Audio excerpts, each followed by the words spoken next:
Bismillahirrahmanirrahim.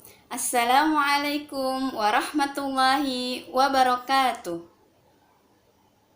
Alhamdulillah, segala puji bagi Allah yang telah memberikan nikmat iman dan nikmat sehat. Shalawat serta salam tak lupa kita haturkan kepada junjungan Nabi besar Muhammad SAW. Mudah-mudahan kita mendapat syafaatnya. Ayah bunda yang dirahmati Allah, anak-anakku yang ibu cintai karena Allah. Apa kabarnya hari ini? Alhamdulillah, luar biasa. Tetap semangat, tambah ceria. Allahu Akbar. Hari ini materi yang akan kita sampaikan adalah tentang ciri-ciri orang yang bertakwa. Tujuan pembelajaran kita kali ini mengetahui ciri-ciri orang yang bertakwa, kisah orang yang bertakwa, dan balasan orang-orang yang bertakwa. Pembelajaran hari ini akan disampaikan oleh guru besar kita, Ibunda Ustazah Barkah Abdul Jalil, LC. Yuk kita sama-sama simak. Bismillahirrahmanirrahim. Assalamualaikum warahmatullahi wabarakatuh. Alhamdulillahirabbil alamin wa bihi nasta'in ala umurid dunya waddin wassalatu wassalamu ala asyrafil anbiya'i wal mursalin wa ala alihi wa sahbihi ajma'in, amma ba'du. Bapak Ibu sekalian yang dirahmati Allah, anak-anakku yang disayangi Allah, alhamdulillah hari ini kita bertemu. Mudah-mudahan insya Allah anak-anakku semua berpuasa dengan baik dan insya Allah mendapatkan nilai pahala yang berlipat dari Allah Subhanahu wa Ta'ala. Hari ini kita akan membahas tentang hikmah dari puasa yang anak-anakku sekalian laksanakan selama ini. Karena banyak di antara kita melaksanakan puasa, akan tapi tidak tahu apa manfaat daripada puasa itu dan apa hikmah dari puasa yang kita lakukan. Hikmah yang kita lakukan dalam berpuasa adalah meningkatkan kualitas takwa kita kepada Allah Subhanahu wa Ta'ala. Pasti anak-anakku sekalian ingin tahu apa yang dimaksud dengan takwa. Takwa adalah melaksanakan perintah Allah, menjauhi segala larangan Allah. Kalau kita lihat kata-kata takwa itu terdiri dari huruf ta, dari huruf qaf, dari huruf waw, dari huruf ya, yang artinya adalah taknya tawadhu, rendah hati. Orang yang sudah berpuasa tidak boleh sombong. Orang yang berpuasa tidak boleh angkuh. Sekaya apapun kita, di sisi Allah kita tidak ada apa-apanya. Maka kita kalau sudah puasa mendapatkan nilai takwa, maka insya Allah sudah tidak ada sombong lagi, tapi kita akan menjadi orang yang rendah diri atau rendah hati. Kemudian yang kedua qafnya adalah qanaah. Bagi kita kaum ibu tentunya bulan Ramadan kali ini di mana kita sedang ditimpa wabah yang begitu dahsyat, maka perlu adalah qanaah, menerima pemberian Allah dengan lapang dada. Anak-anakku sekalian juga harus menerima semua pemberian Allah dengan lapang dada. Artinya kita belajar di rumah, kita harus terima semua ini sudah takdir Allah.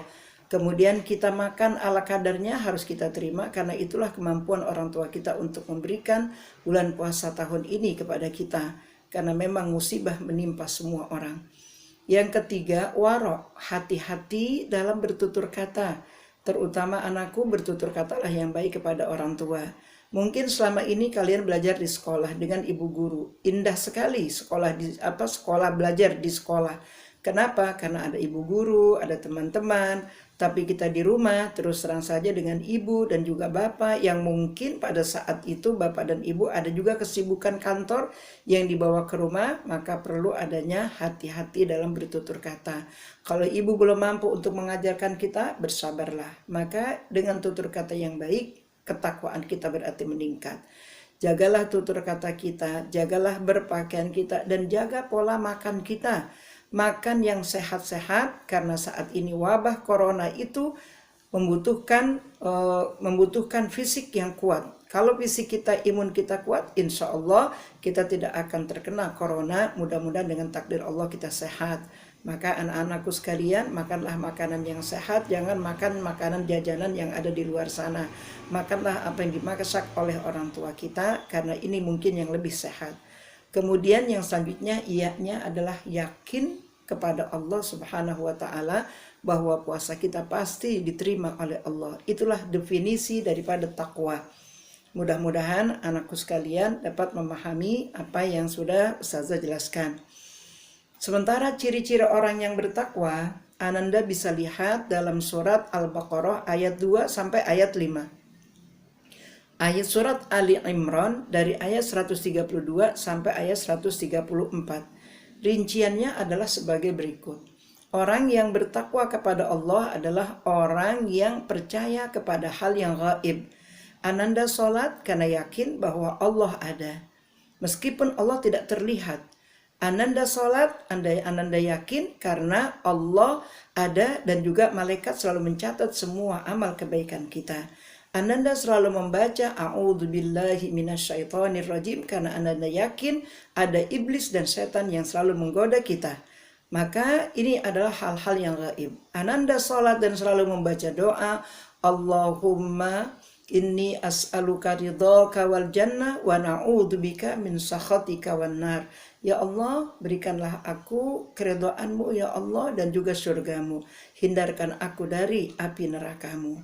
Nah, neraka dan surga sesuatu yang gaib, tapi kita yakin karena ketakwaan kita. Mudah-mudahan Ananda ini yang pertama, ya beriman kepada hal-hal yang gaib. Yang kedua, kita mendirikan sholat. Ustazah tanya, apakah Ananda sholat di rumah tepat waktu? Karena sholat yang baik adalah sholat yang dilaksanakan tepat waktu. Rasulullah ditanya oleh sahabat, ya Rasulullah, ayul a'mal afdal? Wahai Rasulullah, pekerjaan apa yang paling afdal? Kemudian Rasulullah menjawab, al-iman billah, beriman kepada Allah. Yang kedua, as-salatu ala waktiha, salat tepat waktu. Yang ketiga, al-jihad fi sabilillah, jihad di jalan Allah.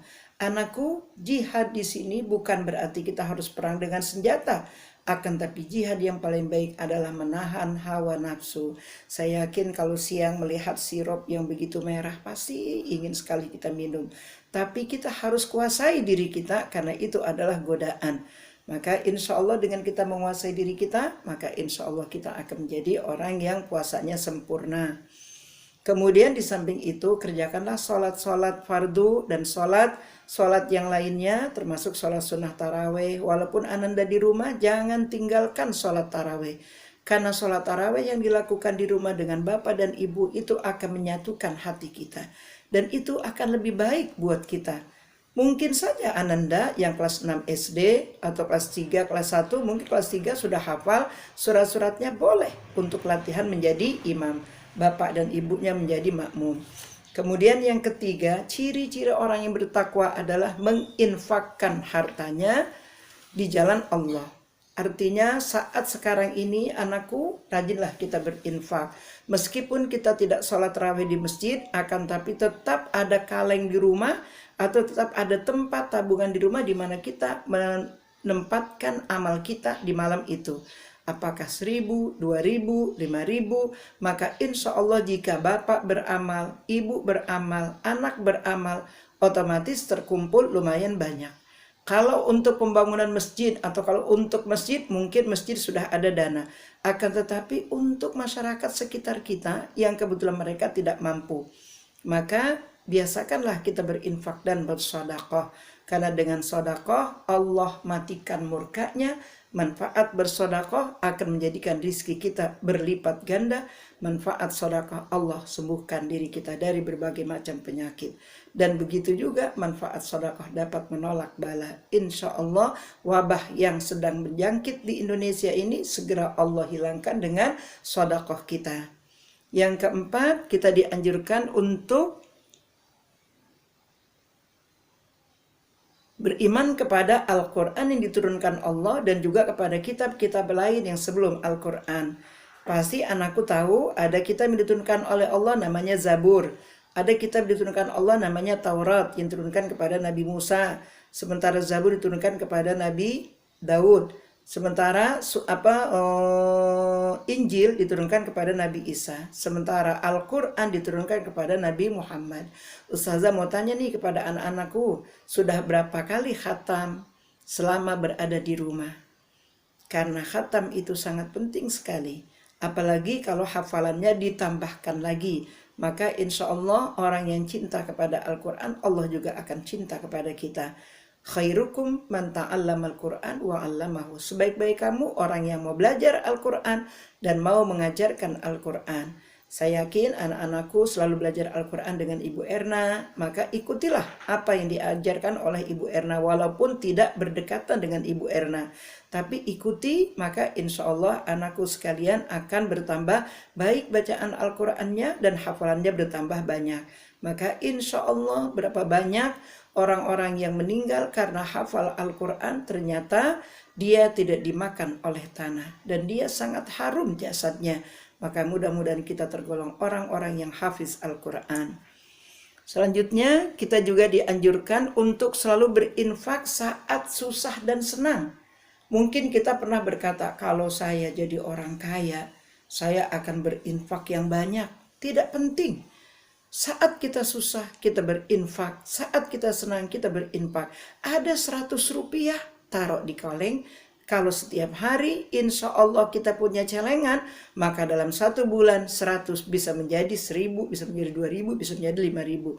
Apalagi kalau kita berinfaknya 5000 per hari. Kalau dikali 1 bulan berarti sudah 150.000. Kalau satu keluarga 5 orang, maka berarti sudah sekian yang bisa kita infakkan, kita sedekahkan. Ini yang diucapkan oleh Allah di dalam surat Ali Imran ayat 132 sampai ayat 134.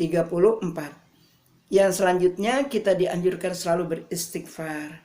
Ini ciri orang yang bertakwa. Astaghfirullahalazim min kulli dzambin azim wa atubu ilaihi.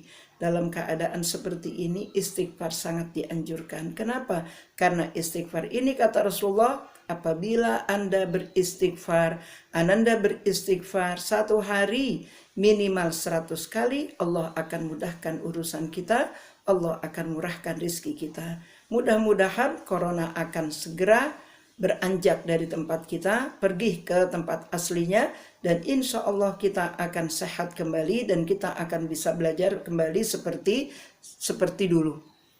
Selanjutnya kita harus menahan emosi. Di bulan Ramadan kita memang dianjurkan untuk selalu menahan amarah.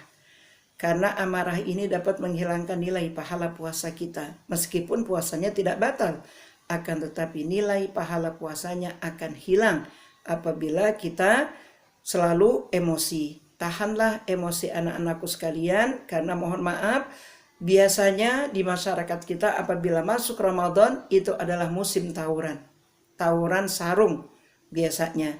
Mudah-mudahan anak-anakku sekalian tidak ada yang seperti ini. Semua berada di rumah dan tidak keluar rumah, karena ini adalah bahaya buat kita. Tawuran itu bukan ciri orang yang bertakwa. Ciri orang yang bertakwa itu adalah yang selanjutnya, wal afina anin nas, memaafkan kesalahan orang. Kalau ada kawan yang salah, maafkanlah. Kalau seandainya ada orang tua kita yang kurang baik kepada kita, sabarlah. Karena orang tua kita adalah segalanya untuk kita. Betapa berat orang tua kita membimbing kita, betapa berat orang tua kita mengandung kita, betapa berat orang tua kita melahirkan kita, betapa berat orang tua kita menyusui kita. Maka janganlah bertutur kata yang kasar, bahkan harusnya memaafkan segala kesalahan-kesalahan orang tua kita. Selanjutnya yang terakhir, kita selalu berbuat baik kepada sesama. Anakku sekalian yang berbahagia, kita dianjurkan untuk selalu berbuat baik kepada sesama kita. Di rumah kita pasti ada kakak kita, pasti ada adik kita, pasti ada nenek kita, mungkin ada kakek kita, mungkin ada mbaknya kita, pembantunya kita. Berbuat baiklah kita kepada mereka dengan tutur kata yang baik. Kenapa? Karena Ramadan adalah pendidikan untuk kita menjadikan orang yang berakhlakul karimah. Nabi Muhammad dijuluki oleh Allah, innaka la'ala khuluqin azim. Sesungguhnya kamu ya Rasulullah adalah orang yang berakhlak mulia. Maka jadilah anak-anakku, anak-anak yang berakhlak mulia kepada kedua orang tua, kepada kakak dan adik, dan kepada saudara-saudara, kepada tetangga dan sesama muslim. Maka mudah-mudahan pendidikan Ramadan di rumah akan menjadikan anak-anakku berubah wataknya menjadi orang yang berakhlak mulia. Karena kata Pak Anies Baswedan, Gubernur DKI Jakarta, beliau mengatakan karakter yang baik itu adalah, pertama adalah karakter kita mengenai masalah akhlak kita. Kemudian yang kedua, karakter yang baik itu adalah etos kerja kita. Jadi kalau akhlak kita sudah bagus, kerja kita sudah rajin, maka itulah yang akan memajukan bangsa kita ini. Karena saya yakin anak-anakku sekalian akan menjadi generasi penerus kami. Ustazah mungkin tidak lama lagi, Ibu Erna juga mungkin sudah tidak lama lagi, ibu-ibu kalian juga mungkin sudah tidak lama lagi. Tapi dengan kalian menjadi orang yang berakhlak mulia dan berajin bekerja, insya Allah kalian akan menjadi penerus kami. Inna fi yadi syubbani amral ummah wa fi aqdamiha hayataha. Di tangan pemuda lah berdirinya sebuah negara, maka di tangan pemuda pedulah hancurnya sebuah negara. Anak-anakku sekalian yang berbahagia, banyak kisah-kisah tentang orang-orang yang bertakwa. Tapi Ustazah akan ceritakan satu kisah di mana seorang yang bernama Syekh Mutawalli Sya'rawi. Beliau ini Syekh Mutawalli Sya'rawi adalah orang yang tinggal di Mesir. Tempat tinggalnya adalah di daerah Darrasa, tempat yang kecil dan kumuh. Akan tetapi beliau seorang hafiz Al-Quran dan seorang ahli tafsir. Beliau orang yang selalu membaca Al-Quran atau selalu mengajarkan tafsir kepada masyarakat di sekitar daerah Darrasa dan juga di sekitar Mesir. Dan luar biasa orang yang mengikuti pengajian-pengajian beliau itu, Masya Allah. Dan beliau orang yang sangat karismatik dan sangat disegani dan sangat disayangi oleh murid-muridnya. Saat beliau hendak meninggal dunia, seorang yang muttaqin itu dia tahu kapan dia akan meninggal dunia. Dia mengatakan kepada anaknya, anakku sekarang hari apa? Sekarang hari Senin ayah. Kalau begitu 3 hari lagi. Kenapa ayah? Tidak. Hari ini hari Senin, besok hari Selasa, besoknya hari Rabu. Nah itu berarti. Berarti apa ayah? Tidak. Kemudian pada hari Rabu di pagi hari, Syekh Mutawalli Sya'rawi, dia mengatakan kepada anaknya, anakku tolong bersihkan aku, mandikan aku. Kemudian Syekh Mutawalli Sya'rawi mandi, dan sudah mandi, kemudian beliau minta dipakaikan baju kebesarannya, yaitu baju yang biasa dia pakai untuk mengajar. Nah kemudian datang orang untuk menjenguk beliau, dan di situ dia minta diambilkan kitab kepada anaknya di mobil, tolong ambilkan kitab ayah di mobil, karena ayah ingin menyampaikan ilmu kepada orang yang berkunjung di tempat ini. Tapi ternyata saat anaknya berada di mobil, saat anaknya sedang mengambil kitab, tiba-tiba Syekh Mutawalli Sya'rawi sampai ajalnya dengan mengucapkan la ilaha illallah Muhammadur Rasulullah. Allah ambil ruhnya dan begitu bercahaya mukanya. Itulah akhir dari kehidupan orang-orang alim, akhir dari kehidupan orang-orang yang muttaqin. Maka mudah-mudahan kita tergolong orang-orang yang bertakwa kepada Allah Subhanahu wa ta'ala. Dan insya Allah kita meninggal juga dalam keadaan soleh, husnul khatimah. Selanjutnya anakku, balasannya apa ya bagi orang yang bertakwa? Pasti orang yang bertakwa itu ada balasan di dunia, ada juga balasan di akhirat. Kalau kita perhatikan balasan di dunia, dikatakan oleh Allah, man amila salihan min dzakarin aw unsa wa huwa mu'minun falanuhyiyannahu hayatan thayyibah. Siapapun orang yang beramal soleh, baik laki-laki maupun perempuan, dan dia beriman kepada Allah, maka Allah akan jamin hidup di dunianya bahagia, dan dijamin hidup di akhiratnya juga akan bahagia. Karena apa? Karena mereka pasti akan masuk ke dalam jannahnya Allah, masuk ke dalam surganya Allah. Anakku, coba kita lihat di dalam surat Muhammad ayat 15, di mana Allah berfirman, mathalul jannati allati wa'idal muttaqun fiha anharum min ma'in ghairi asinin wa anharum min labanin lam yataghayyar ta'mu wa anharum min khamrin ladzatin lisyaribin wa anharun min asalim musaffa wa lahum fiha min kulli samarati wa maghfiratum min rabbihim kaman huwa khalidun fin nari wa suqu ma'an hamima faqatta'a am'a'ahum. Anakku, orang yang bertakwa ternyata tempat akhir dari kehidupannya yaitu meninggal dunia dalam keadaan husnul khatimah, dan mereka akan langsung dimasukkan ke dalam surganya Allah, di mana di dalam surganya itu terdapat sungai yang airnya tidak pernah berubah.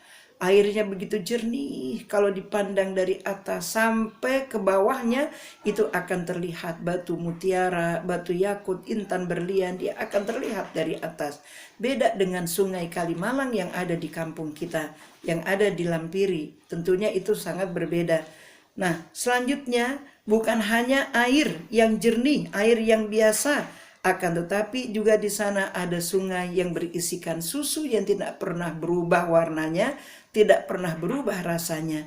Dia akan terus nikmat dan akan terus nyaman apabila kita minum susu itu tidak basi. Tapi susu anakku, jika seandainya hari ini, pagi ini kita buat susu, maka kita minum sore hari nanti, dia pasti sudah basi. Itulah dunia. Tapi surga yang diberikan kepada orang yang muttaqin, dia tidak akan pernah basi air susunya. Selanjutnya, dia juga akan minum khamar di sana. Allah haramkan khamar di dunia, tapi Allah halalkan khamar di akhirat. Di surga ada anakku, di dalam surat Al-Waqiah, manusia terbagi kepada 3 golongan. Golongan yang pertama as-sabiqun as-sabiqun. Golongan yang kedua ashabul yamin. Golongan yang ketiga ashabus shimal. Golongan yang pertama apabila dia masuk surga tanpa hisab, dan dia begitu sampai ke dalam surga disambut oleh malaikat salamun qaulam mir rabbir rahim, maka diberikanlah kepada orang tersebut khamar, minuman dari arak yang tidak memabukkan dan tidak membuat kita pusing, dan bahkan baunya tidak seperti yang ada di dunia. Nah, ini imbalan bagi orang-orang yang muttaqin. Selanjutnya diberikan juga kepada mereka air madu. Madu yang tidak pernah, madu yang murni, bukan madu yang palsu. Akan tapi ini madu murni yang begitu diminum, subhanallah indahnya dan nikmatnya. Mudah-mudahan kita tergolong orang-orang yang muttaqin. Tidak cukup hanya di situ, tapi banyak di dalam ayat-ayat yang lain, seperti contohnya di dalam surat An-Naba ayat 31 sampai 36, itu pun dijelaskan bahwa orang yang masuk surga dari kalangan orang-orang muttaqin, dia akan mendapatkan imbalan dari Allah, minuman yang nikmat, ditambah buah-buahan yang segar, ditambah lagi senandung yang begitu indah di dalam surga yang tidak pernah kita dengar di dunia. Itulah anak-anakku sekalian, mudah-mudahan ceramah singkat yang Ustazah sampaikan bermanfaat untuk kalian, dan juga mudah-mudahan bermanfaat untuk ayah bunda, dan insya Allah kita tergolong orang-orang yang muttaqin, yang akhir dari kehidupan kita insya Allah berada di Jannatul Naim. Dari saya mohon maaf lahir batin. Assalamualaikum warahmatullahi wabarakatuh.